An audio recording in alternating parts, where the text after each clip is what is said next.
Hey guys, so I took one hell of a break, and by that I mean my break was absolutely hell. It was about 8 months ago when I started experiencing pain that was running down my right leg, and I thought to myself, that's not a big deal, it'll go away by itself. Let me just put it this way, I was terribly wrong.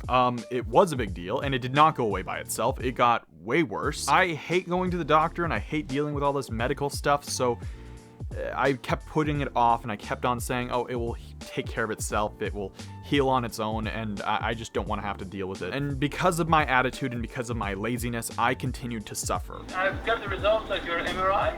Yes. And there's a big hernia that's compressing the nerve. That's why you have so much pain. Usually, the hernia goes back in place on its own.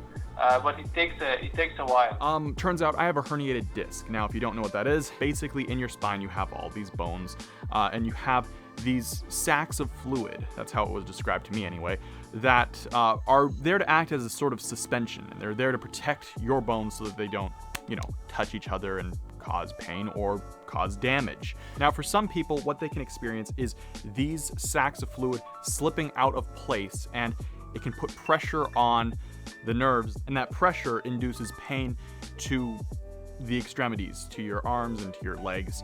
In my case, my right leg was experiencing a lot of pain, and it still is. Fortunately though, I'm on a lot of drugs, which has been really helpful for the pain.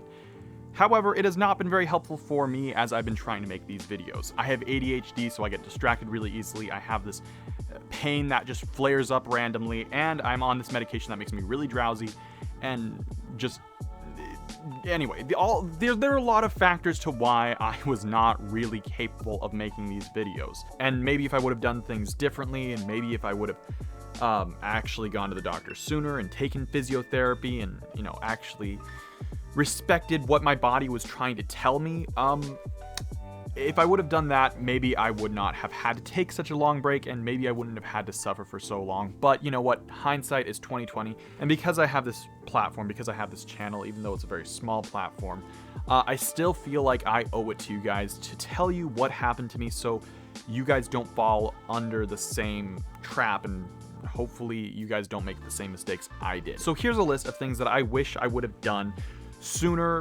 before I actually got to this point in time. Real quick, something I forgot to mention is that because of all the various expenses that I have, and because I still want to be making videos for you guys, there are a lot of things that I need help with. And if you guys really want to encourage me to make more videos and to continue producing content like this, there are a couple ways that you guys can help if you really want to. For one thing, I've now created a page because a lot of people were asking me about it, called Buy Me a Coffee. And it's a lot like Patreon, except it's a lot more casual. I think it meets my brand a little bit better. But if you guys really want to support me financially, that is one of the best places to be able to do it. If you're not interested in actually donating money to me, which is totally understandable, don't feel pressured to do it, especially if you guys are not in a financially great place.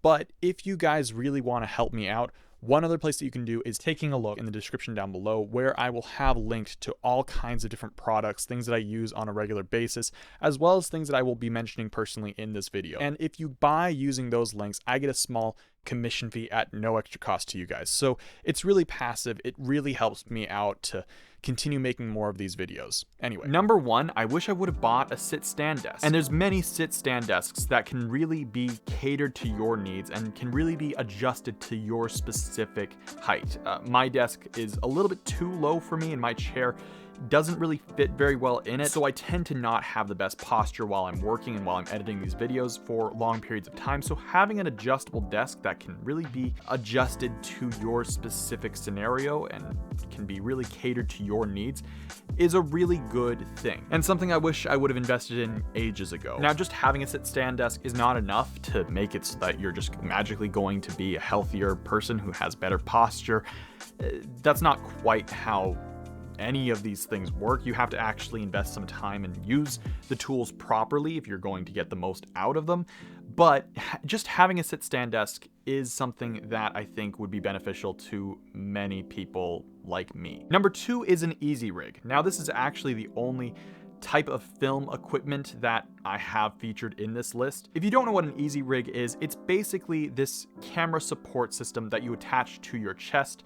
It's kind of like this weird vest system. It kind of makes you look like half man, half machine, human scorpion thing, but it actually does a really great job at being able to protect your back and helping you to not be carrying all this weight in very specific parts of your body. So if you're not using an easy rig, you're not distributing the weight of your camera or whatever it is that you're holding evenly amongst your entire body. You're holding it and it's causing a lot of pressure on your arms and on your shoulders, and so you start weighing it down and then you start crunching against your back, and it's just really unhealthy really quickly. It's also very tiring, and so you can't shoot for nearly as long, especially if you're holding really heavy packages, really heavy cameras. So there's many benefits of having an easy rig like this.